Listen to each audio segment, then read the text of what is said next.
السلام علیکم۔ میرا یقین میرا اللہ ہے۔ میں آپ کو آج ایک واقعہ سنانے لگی ہوں۔ اس سے پہلے اگر آپ نے میرے چینل کو سبسکرائب نہیں کیا ہے تو سبسکرائب کر لیں اور بیل کا آئیکن بھی دبا دیں۔ پنجاب کے ایک شہر گوجرانوالہ میں ایک حکیم صاحب ہوا کرتے تھے جن کا مطب ایک پرانی سی عمارت میں ہوتا تھا۔ حکیم صاحب روزانہ صبح مطب جانے سے قبل بیوی کو کہتے کہ جو کچھ آج کے دن کے لیے تم کو درکار ہے ایک چٹ پر لکھ کر دے دو۔ بیوی لکھ کر دے دیتی۔ آپ دکان پر آ کر سب سے پہلے وہ چٹ کھولتے، بیوی نے جو چیزیں لکھی ہوتی ان کے سامنے ان چیزوں کی قیمت درج کرتے، پھر ان کا ٹوٹل کرتے، پھر اللہ تعالیٰ سے دعا کرتے کہ یا اللہ میں صرف تیرے ہی حکم کی تعمیل میں تیری عبادت چھوڑ کر یہاں دنیا داری کے چکروں میں آ بیٹھا ہوں۔ جو ہی تو میری آج کی مطلوبہ رقم کا بندوبست کر دے گا میں اسی وقت یہاں سے اٹھ جاؤں گا۔ اور پھر یہی ہوتا، کبھی صبح کے 9:30 بجے، کبھی 10 بجے حکیم صاحب مریضوں سے فارغ ہو کر واپس اپنے گاؤں چلے جاتے۔ ایک دن حکیم صاحب نے دکان کھولی، رقم کا حساب لگانے کے لیے چٹ کھولی تو وہ چٹ کو دیکھتے ہی رہ گئے۔ ایک مرتبہ تو ان کا دماغ گھوم گیا، ان کو اپنی آنکھوں کے سامنے تارے چمکتے ہوئے نظر آ رہے تھے، لیکن جلد ہی انہوں نے اپنے اعصاب پر قابو پا لیا۔ آٹے دال وغیرہ کے بعد بیگم نے لکھا تھا بیٹی کے جہیز کا سامان۔ کچھ دیر سوچتے رہے، پھر شکر ادا کیا۔ چیزوں کی قیمت لکھنے کے بعد جہیز کے سامنے لکھا، یہ اللہ کا کام ہے، اللہ جانے۔ ایک دو مریض آئے ہوئے تھے، ان کو حکیم صاحب دوائی دے رہے تھے۔ اسی دوران ایک بڑی سی کار ان کے مطب کے سامنے آ کر رکی۔ حکیم صاحب نے کار یا صاحب کار کو کوئی خاص توجہ نہ دی کیونکہ کئی کاروں والے ان کے پاس آتے رہتے تھے۔ دونوں مریض دوائی لے کر چلے گئے۔ وہ سوٹڈ بوٹڈ صاحب کار سے باہر نکلے اور سلام کر کے بینچ پر بیٹھ گئے۔ حکیم صاحب نے کہا کہ اگر آپ نے اپنے لیے دوائی لینی ہے تو ادھر سٹول پر آ جائیں تاکہ میں آپ کی نبض دیکھ لوں، اور اگر کسی مریض کی دوائی لے کر جانی ہے تو بیوی کی کیفیت بیان کریں۔ وہ صاحب کہنے لگے، حکیم صاحب میرا خیال ہے آپ نے مجھے پہچانا نہیں، لیکن آپ مجھے پہچان بھی کیسے سکتے ہیں کیونکہ میں 15-16 سال بعد آپ کے مطب میں داخل ہوا ہوں۔ آپ کو گزشتہ ملاقات کا احوال سناتا ہوں، پھر آپ کو ساری بات یاد آ جائے گی۔ جب میں پہلی مرتبہ یہاں آیا تھا تو وہ میں خود نہیں آیا تھا، خدا مجھے آپ کے پاس لے کر آیا تھا کیونکہ خدا کو مجھ پر رحم آ گیا تھا اور وہ میرا گھر آباد کرنا چاہتا تھا۔ ہوا اس طرح تھا کہ میں لاہور سے میرپور اپنی کار میں اپنے آبائی گھر جا رہا تھا۔ عین آپ کی دکان کے سامنے ہماری کار پنچر ہو گئی۔ ڈرائیور کار کا پہیہ اتار کر پنچر لگوانے چلا گیا۔ آپ نے دیکھا کہ میں گرمی میں کار کے پاس کھڑا ہوں۔ آپ میرے پاس آئے اور آپ نے مطب کی طرف اشارہ کیا اور کہا کہ ادھر آ کر کرسی پر بیٹھ جائیں۔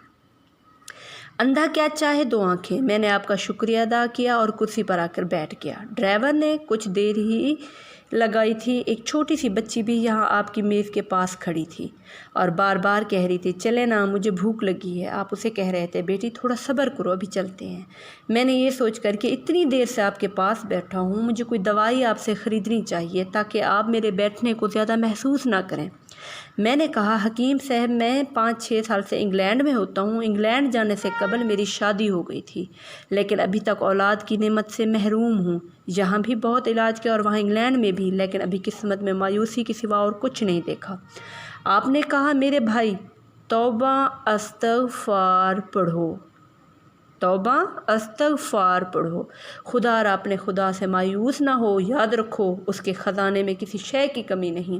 اولاد، مال و اسباب اور غمی خوشی، زندگی موت، ہر چیز اسی کے ہاتھ میں ہے۔ کسی حکیم یا ڈاکٹر کے ہاتھ میں شفا نہیں ہوتی اور نہ ہی کسی دوا میں شفا ہوتی ہے۔ شفا اگر ہونی ہے تو اللہ کے حکم سے ہونی ہے۔ اولاد دینی ہے تو اسی نے دینی ہے۔ مجھے یاد ہے آپ باتیں کرتے جا رہے تھے اور ساتھ ساتھ پوڑیاں بنا رہے تھے۔ تمام دوائیاں آپ نے 2 حصوں میں تقسیم کر کے 2 لفافوں میں ڈالی۔ پھر مجھ سے پوچھا کہ آپ کا نام کیا ہے۔ میں نے بتایا میرا نام محمد علی ہے۔ آپ نے ایک لفافے پر محمد علی اور دوسرے پر بیگم محمد علی لکھا۔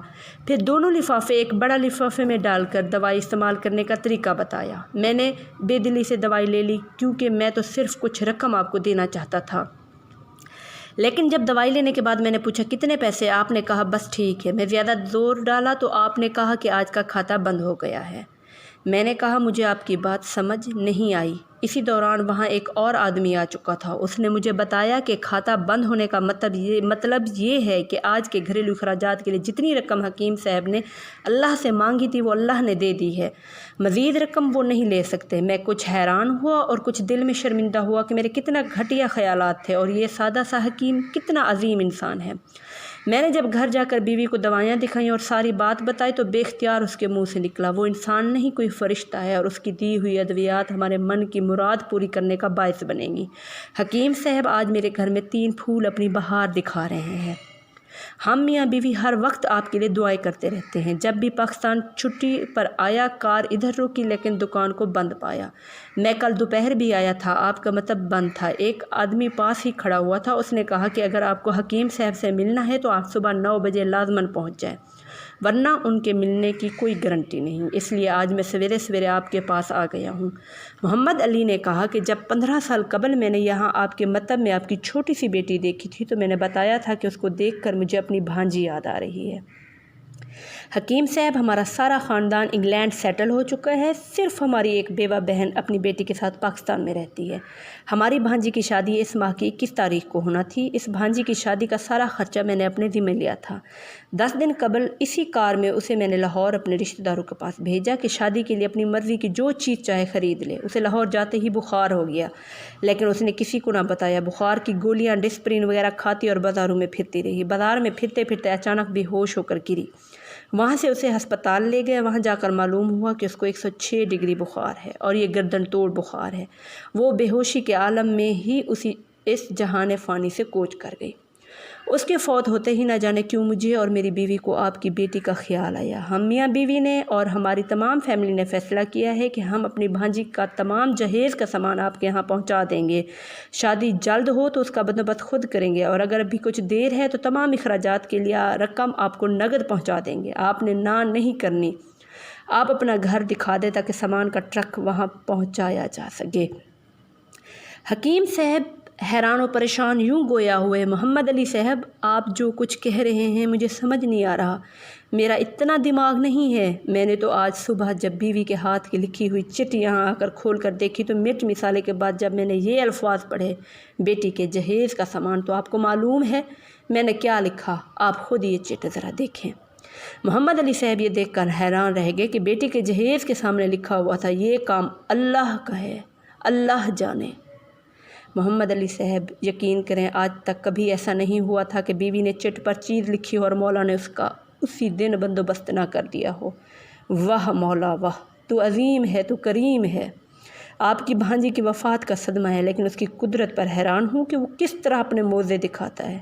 حکیم صاحب نے کہا جب سے ہوش سنبھالا ایک ہی سبق پڑھا کہ صبح ورد کرنا ہے رازق رازق تو ہے رازق، اور شام کو شکر شکر مولا تیرا شکر۔